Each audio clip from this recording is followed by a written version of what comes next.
In the sleepy little town of Maple Ridge, the local grocery store was a landmark. It was called Fresh Mart, and it was famous for two things.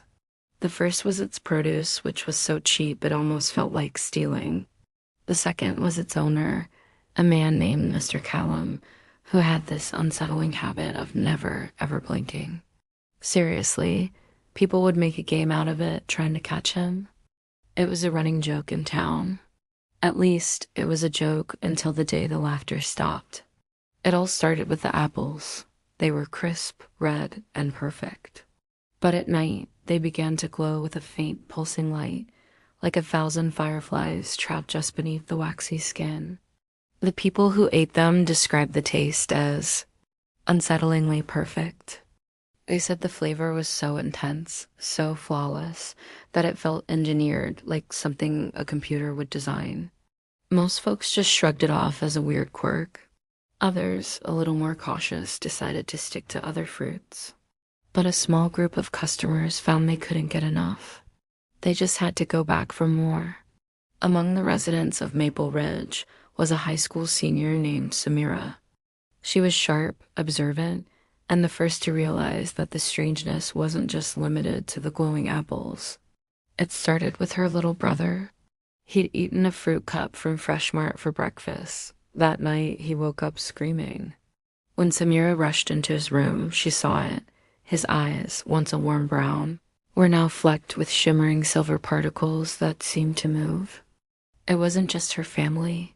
Her next-door neighbor, a sweet old woman, started complaining that she could hear voices whispering from her pantry. She swore they were coming from the canned beans she bought at Fresh Mart. Then there were the stray cats that hung around the back of the store. They used to be scrawny and skittish. Now they were unnaturally muscular, their bodies rippling with newfound strength. They no longer fought over scraps. Instead, they moved in eerie, synchronized patterns like a single coordinated unit.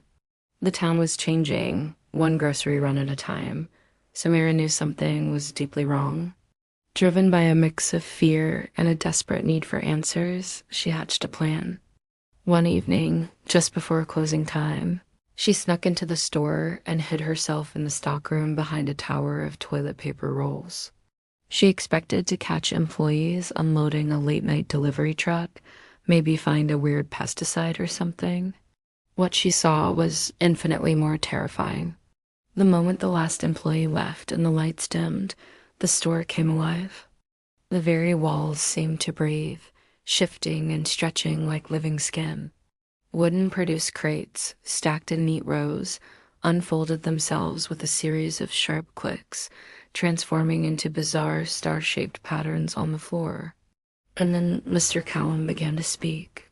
He stood in the middle of the main aisle, his unblinking eyes fixed on the ceiling. But the sounds that came from his mouth weren't English or any human language. It was a complex symphony of clicks, whistles, and deep, layered drones that echoed through the aisles, making the air vibrate. As he spoke, a shimmering tear appeared in the air before him. It widened, splitting reality itself, opening into a swirling vortex of impossible colors. A hole, a portal. And out of this portal stepped creatures that were not quite solid, their forms flickering between a physical state and pure energy. They were carrying more crates, identical to the ones in the store. Samira watched in frozen horror as they silently restocked the shelves. In that moment, the horrifying truth crashed down on her. Fresh Mart wasn't just a grocery store. It was an interstellar port, a disguised supply chain hub connecting Earth to some vast alien marketplace. The people of Maple Ridge, the entire human race, were nothing more than unwitting consumers in a cosmic trade agreement. The food wasn't just food. It was something else entirely. She overheard one of the shimmering beings communicate, not with words, but with thoughts that pierced her mind. It called the food a slow integration program. The food wasn't meant to poison them, it was meant to change them. It was a merging of species, a gradual biological takeover perfectly disguised as everyday groceries. The glowing apples, the silver-flecked eyes, the whispering beans, It was all part of the process. Panic finally broke through her paralysis. Samira scrambled from her hiding spot and bolted for the entrance. But the automatic glass doors, usually so welcoming, were sealed shut, refusing to budge.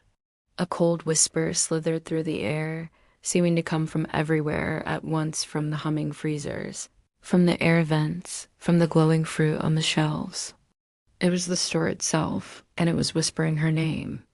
Samira ... Double quotes. The next morning, Fresh Mart opened at its usual time. Shoppers flooded the aisles, grabbing their carts, blissfully unaware of the horror that had unfolded just hours before. The fluorescent lights hummed, the checkout scanners beeped, and everything seemed perfectly normal. Mr. Callum stood at the front, his eyes wide and unblinking, offering a thin smile to his customers. But if anyone had bothered to check the security footage from that night, they would have seen the one horrifying detail that changed everything. They would have seen Samira run for the doors. They would have seen her pound on the glass. And they would have seen that she never left the store. And on a shelf, right next to the impossibly perfect glowing apples, a new product had appeared that morning.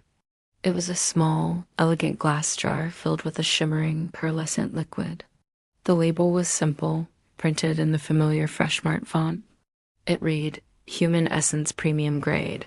The shelves at Fresh Mart were always fully stocked.